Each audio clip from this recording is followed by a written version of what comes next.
been with me at a press conference. We, meaning the gentlemen that are up here, which is the U.S. Attorney, FBI, Secret Service, we're going to give you everything that we have. We're going to give you the latest updates. They're going to tell you what's going on with the investigation, everything. And then we're going to do a limited amount of questions. So make them good, all right? Don't get into what if and all this. Get legitimate questions. We got it? Yes, sir. Okay, everybody ready? Yes, sir. Okay. We're here today to give an update on the investigation in regards to the incident at Trump International. With me is the U.S. Attorney, the FBI, and the Secret Service. Just to give you a little information, as you well know, the road down there on Summit is still blocked off. It will be blocked off probably for the remainder of today and probably a good portion of tomorrow until some of the investigative things need to be done and finished. But we're accommodating people in and out, getting them to the library, getting them to the post office, so the public is not going to be that far inconvenienced. The security level at Mar-a-Lago is the highest it can possibly be now. The road closures are back in place and will remain there. The checkpoints are in place. And my commitment to the Secret Service is to give them every possible resource from PBSO. Once they determine the level of security that they need, they will get all the resources possible. So having said that, I'll let you talk to the U.S. Attorney. Thank you, Sheriff.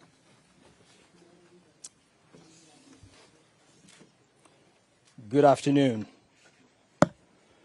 Thank you for joining us today. My name is Mackenzie LaPointe. I am the United States Attorney for the Southern District of Florida. I want to start by expressing my deep gratitude to Sheriff Rick Bradshaw of Palm Beach County Sheriff's Office for hosting today's press conference and for his department's assistance with this matter. I'm truly grateful for your leadership, sir. I'm also pleased to be joined by our partners in federal law enforcement from the FBI and the United States Secret Service, and also from ATF. Joining us today for comments and announcements are Special Agent in Charge Jeffrey B. Veltri of the FBI Miami Field Office, and Acting Director of the U.S. Secret Service, Ron Rowe. I want to also thank the men and women in law enforcement who have been working around the clock in the initial phase of this ongoing investigation. Our partners include federal and local authorities who effectuated the apprehension of the defendant and have aided in ensuring federal charges were filed against him this morning. We're here to announce that Ryan Wesley Routh, 58 years old, of Hawaii, has been charged by a criminal complaint in the Southern District of Florida with firearms offenses related to an incident which occurred yesterday at Trump International Golf Course right here in West Palm Beach. Routh was charged federally with possession of a firearm by a convicted felon and possession and receipt of a firearm with an obliterated serial number. He had his initial appearance today before Magistrate Judge Ryan McCabe in the federal courthouse in West Palm Beach. According to the allegations in the complaint, a U.S. Secret Service agent walking the golf course perimeter saw what appeared to be a rifle poking out of the tree line. After the agent fired a service weapon in the direction of the rifle, a witness saw a man later identified as Routh fleeing the area in the tree line. Routh was later apprehended by officers from the Martin County Sheriff's Office in coordination with the Palm Beach County Sheriff's Office. The complaint alleges that in the area of the tree line from which Routh fled, agents found a digital camera, a backpack, a loaded SKS-style rifle with a scope, and a black plastic bag containing food. The serial number on the rifle was obliterated. According to the complaint, Routh was convicted of felonies in North Carolina in December 2002 and March 2010, and therefore was prohibited from possessing a firearm. The FBI is leading this investigation, this ongoing investigation. As the Attorney General stated earlier today, the FBI is continuing its investigation of this incident as an assassination attempt upon the former president. The investigation remains at its early stages. The entire Justice Department, including the FBI, the United States Attorney's Office for the Southern District of Florida, and the National Security Division are coordinating closely with our law enforcement partners to fully investigate and prosecute this matter. The charges we're announcing reflect the strong collaboration of the agencies represented here. The U.S. Attorney's Office, the Department of Justice, would be unable to carry forth our mission without the invaluable assistance of our federal, state, and local law enforcement partners. I would like to thank the Bureau of Alcohol, Tobacco, Firearms, and Explosives, and we have Chris Robinson here, Special Agent in Charge, and your Secret Service for the invaluable assistance they are providing, they have been providing. I would also like to recognize the Palm Beach County and Martin County Sheriff's Offices for apprehending the defendant. Again, without the local authorities to assist in those things, it would be literally impossible to accomplish the things we're able to accomplish on the federal side. I want to personally express my gratitude to the attorneys with the U.S. Attorney's Office for the Southern District of Florida and the Counterterrorism Section of the Justice Department's National Security Division for their nonstop work over the last 24 to 30 hours. Together, we will continue to work tirelessly to ensure accountability and the pursuit of justice. At this time, I will invite FBI Special Agent in Charge Jeff Veltri to the podium. After Special Agent in Charge Veltri completes his remark, Acting Director of the U.S. Secret Service, Ron Rowe, will provide remarks before we open the floor for a few questions. On our end, given that this is a pending matter before the court and the investigation is ongoing, all comments will be limited. Thank you very much. Jeff.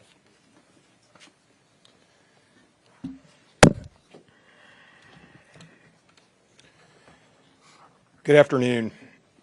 For a quick introduction, my name is Jeffrey Veltri, FBI Special Agent in Charge for the Miami Field Office. The FBI immediately responded to the scene here in West Florida, and we are investigating this matter as an apparent assassination attempt of former President Trump. We view this as extremely serious and are determined to provide answers as to what led up to the events which took place. I want to emphasize we're just a little over 24 hours into this investigation, so we're going to provide as much as we can publicly while our investigation is still ongoing. We must also stress that the United States Attorney's Office is pursuing charges, and that limits some of the details that we can discuss publicly. Yesterday afternoon, Martin County Sheriff's Office took custody of Ryan Routh, and he was transported back to Palm Beach County Sheriff's Office. Our FBI agents then attempted to interview him, and he invoked his right to an attorney. In the last 24 hours, the FBI and our partners have been dedicated to investigating the incident and utilizing all available resources. These efforts have included our investigative team and the United States Attorney's Office for the Southern District of Florida, in conjunction with DOJ's National Security Division, are actively working hand in hand to pursue and subsequently execute search warrants. Thus far, the warrants include a video recording device, subjects' cellular devices, a vehicle, and other electronic devices located at previous known addresses. We are coordinating with the United States Secret Service to complete numerous interviews of agents on scene. We have also interviewed 7 civilian witnesses at the scene, and that is just the beginning.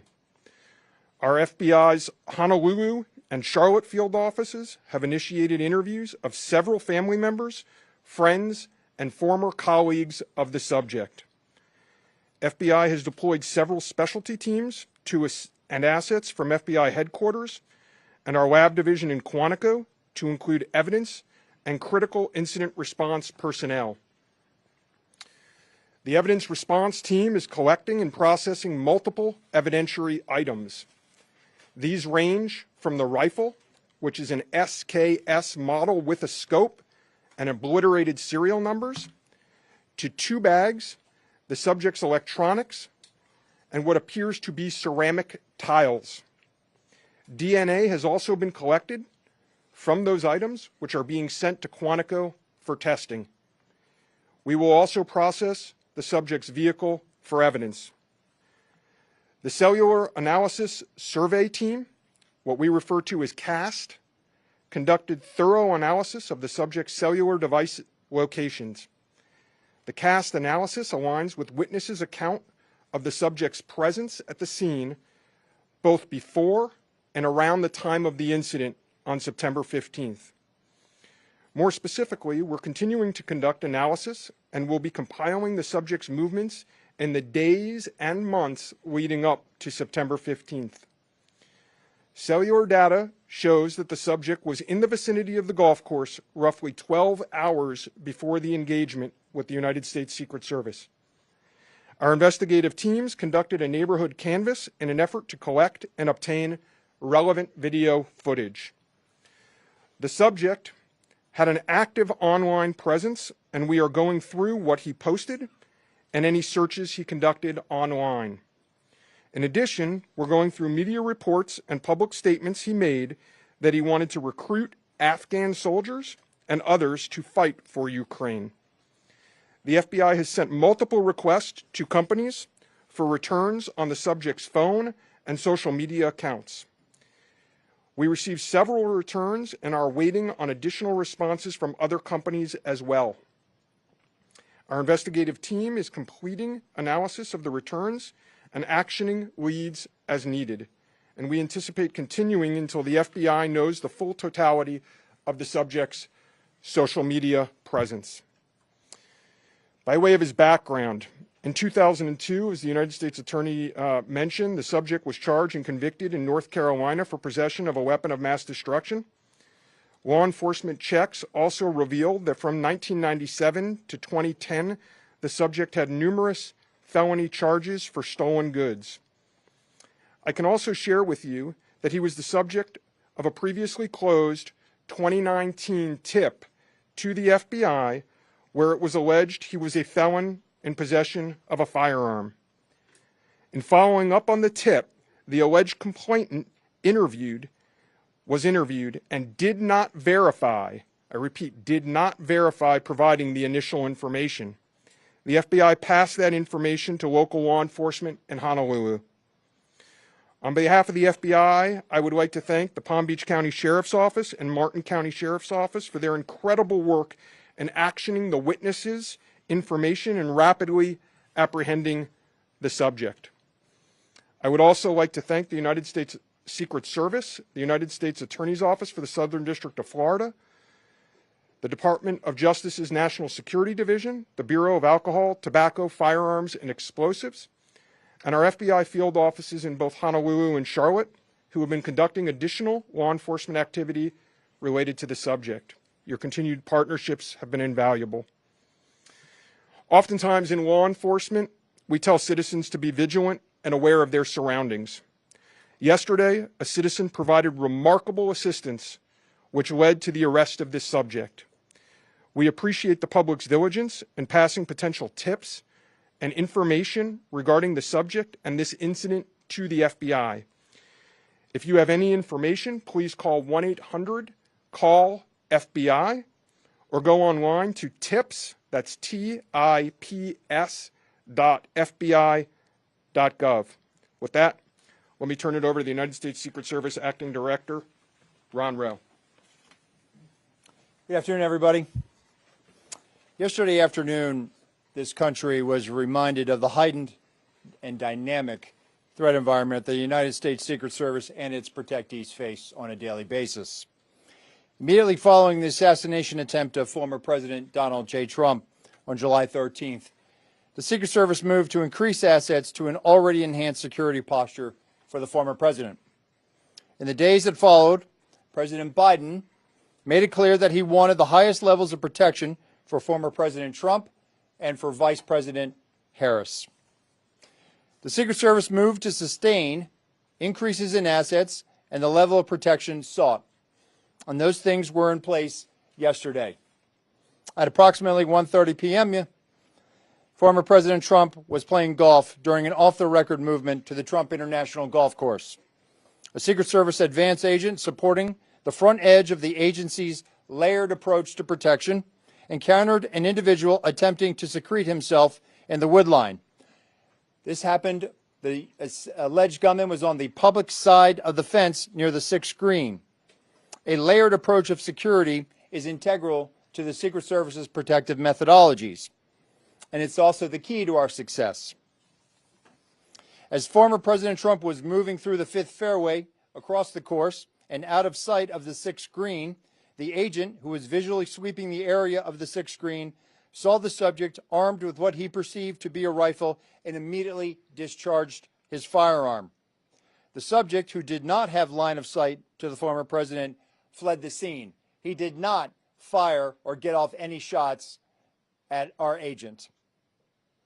With reports of gunfire, the former president's close protection detail immediately evacuated the president to a safe location. The protective methodologies of the Secret Service were effective yesterday. The former president's protective apparatus allowed for the early identification of the threat and led to a safe evacuation. The increased assets directed by President Biden were in place yesterday. These included the counter-sniper team elements, counter-surveillance agents on the exterior, counter-assault teams partnered with local tactical assets from the Palm Beach County Sheriff's Office, and counter-unmanned aerial system elements. All of these entities were present yesterday. And while all of these assets were in place, as I've said publicly, we must satisfy the basic requirements of the Secret Service's protective methodologies. In partnership with local law enforcement, we did just that. And the agents' hypervigilance and the detailed swift action was textbook. And I commend them and our partners for an exemplary response in keeping former President Trump safe. And I will tell you, having served in local law enforcement in Palm Beach County, I can state that I am tremendously impressed and appreciative for all of the efforts of the Palm Beach County Sheriff's Office and Sheriff Schneider with the Martin County Sheriff's Office. But what was critical to this was the quick reaction, the response, the hypervigilance of the men and women of the United States Secret Service, who since July 13th have been rising to meet an unprecedented and hyper-dynamic threat environment. And they are rising to this moment, and I could not be more proud of them and the way they have executed, not only yesterday, but what they're doing today and what they are doing tomorrow and what they will always do, because it is their duty. Thank you. Okay. All right. Well, go slow here, folks. All right. Don't everybody do it at once. Ask who you want to answer the question, and then give the question. I have a question for you, Director. Is there any evidence to suggest that the suspect knew that Donald Trump would be on the golf course at that time? And was the golf course searched thoroughly before the former president's arrival? So at this time, it was an off-the-record movement, meaning it was not on the former president's official schedule. And what I go back to is the layered approach. The elements and the methodologies of the Secret Service. There was a front element. It did its job in sweeping ahead of the president. That's what identified this individual who was in that wood line. And the swift action of that agent doing his job, pushing out ahead, sweeping while the president was behind him several hundred yards and several holes away, out of sight from the gunman, did his job. And that was what alerted the detail, and the swift action is what triggered that. First question, was there any evidence to suggest that the suspect knew that Donald Trump was going to be on that golf course at that time? Based on what I know now, and it's an active investigation, I don't have any information on that. Well, Terry Parker. How many times did your agents go around the perimeter and scope out the golf course during the 12 hours that this guy was holed up in the shrubbery? So this was an off-the-record movement. It wasn't a site that was on his scheduled. It wasn't part of his schedule. So there was no posting up of it because he wasn't supposed to have gone there in the first place. Garrett Haig. Have you briefed former President Trump on your findings so far, and has his campaign asked for any changes in his security going forward after yesterday? So, sorry. So I've had a conversation with the former president. We've explained and we've worked with the campaign. The president is aware that he has highest levels of protection that the Secret Service is providing him. We constantly evaluate based on threat. And yesterday what we show is that our agents and our protective methodologies, and there's a lot of tactical assets in place, things that have been put in place as a result of what happened 60 days ago, those elements are working, and that demonstrates the redundancies that we have. And so we constantly evaluate. We'll of course, look at this and see what lessons learned from it. But as of right now, we are constantly evaluating that threat. And if we need to ratchet up additionally, we will. Yes, sir. Do we know when Ralph arrived in Florida in general, when he arrived in Palm Beach, the area? That's a question probably for the Specifically, FBI. and if he's been at the golf course prior to this scoping it out? We're in the process of collecting a lot of evidence, and that will be part of that investigation to determine his whereabouts going back quite some time. Do you have any detail on where he might have gotten it? That's part of the investigation as well. Again, that's going to be a little bit challenged until we're able to determine the serial number on that gun. So we're hopeful to be able to do that. We're still looking into that. The sheriff mentioned about the highest level of protection, that they would lock down the golf course. Was that a miscommunication then, being that President Biden ordered the highest level of protection? Do you want to take this, Sheriff? Go ahead. Okay. So here's the deal. When it comes to Secret Service protection, we provide the highest level. So, for example, yesterday, counter-assault team elements. I'm not going to go into the number of personnel that we have out there, but we have the highest levels from Secret Service. When we work with the Palm Beach County Sheriff's Office, like, for example, yesterday, during that emergency action response, we had their local tactical team assets partner with our local tactical team assets. We had their helicopter up in the air, providing us 360 and situational awareness of the overhead for if there were any potential threats coming at us. So what we did yesterday was exercise our emergency plan based on the number of tactical assets and the highest level of protection that we are providing. The sheriff and I have talked. Now, clearly, when you go down Southern Boulevard right now and you try to get over to Palm Beach and you see the robust presence that's existing outside of Mar-a-Lago, the heavy uniform presence, the additional assets of the Secret Service. And for those of you that were here in 2017, when the president was in office, when you look at that footprint now and you look at it today, there's not much difference there. There is heavy uniform presence out there. And again, what I go back to is yesterday was an off-the-record movement. Off the record. And the president wasn't even really supposed to go there. It was not on his official schedule. And so we put together a security plan, and that security plan worked. And I know that the Secret Service has asked for additional resources. Being in the vicinity, Special Agent Daughtry, in terms of him being in the vicinity, based on his phone records, is there any evidence to show that Ralph was in the vicinity in the area before Sunday? And when you say in the vicinity, does that mean right there at that spot in those bushes, or could it have been, down the street at a restaurant? It was in very close proximity to where he was spotted by the Secret Service. In terms of your first question, whether he was there earlier, our investigation is still looking to determine that. All right, whoa. We're going to do two more. You get one. Thank you. All right? Only two more. You get one. Okay, we understand that the Secret Service has asked Congress for additional resources since the Butler rally. Have you received those resources yet? So thank you for that question. So we are working.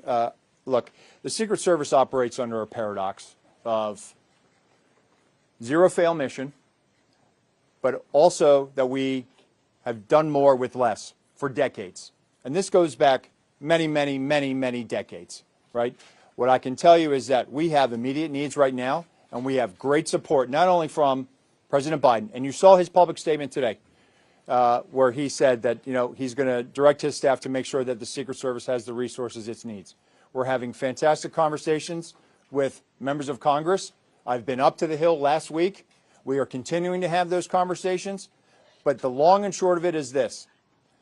Coming out of Butler, I have ordered a paradigm shift. The Secret Service's protective methodologies work, and they are sound, and we saw that yesterday. But the way we are positioned right now in this dynamic threat environment, it has given me guidance to say, you know what, we need to look at what our protective methodology is. We need to get out of a reactive model and get to a readiness model. There could be another geopolitical event that could put the United States into a kinetic conflict or some other issue that may result in additional responsibilities and protectees of the United States Secret Service. And so we are working, we are making information available to all of our partners.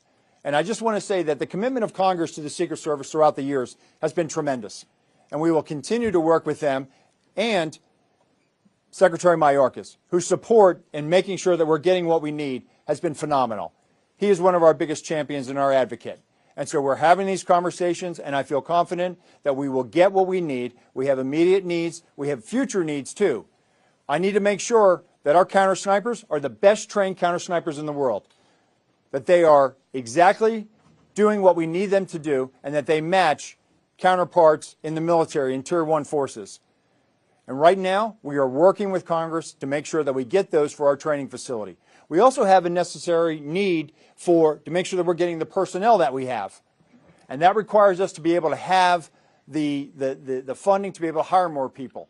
You can't just give me money and say, hey, we're going to make sure that everybody gets overtime.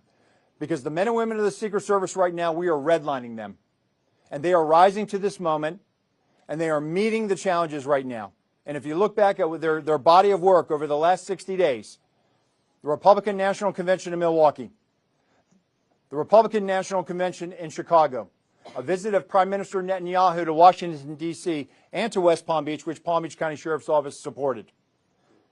And then we go into the presidential debate in Philadelphia last week. And for those in the media that have been to a national special security event, if you saw the National Constitution Center last week, what you saw was pretty much a mini national special security event with the number of assets that were on that perimeter. And so our folks are rising to this moment, but it requires all of us to be able to have good conversations and make sure that we're getting the Secret Service where it needs to be. And I'm confident that we will achieve that because we don't have an alternative. Success, we have to have it every day. We cannot have failures. And in order to do that, we're going to have some hard conversations with Congress, and we're going to achieve that. Last question, one more. The special agent in charge of the FBI, Yes, sir. did he act alone? Did he have some kind of help? At this point, we're still exploring that, investigating that. Our investigation will determine that. We do not have information that he's been acting with anyone else at present. Do we know how long he's been in Florida when he arrived? Oh, you snuck one in there. At this point, Our investigation is still determining that. Thank you. All right. Anyhow, nope, that's it. We're not gonna do any more. All right, you got a lot of information there. The last thing I will tell you is, like the director of the Secret Service says, you know, the president called me last night, President Trump. He thanked me for everything that we did along with the Secret Service. He knows we work great together, and he feels safe. That's important because he is. And what we did yesterday proves that the system can work because the suspect didn't even get close to getting a round off.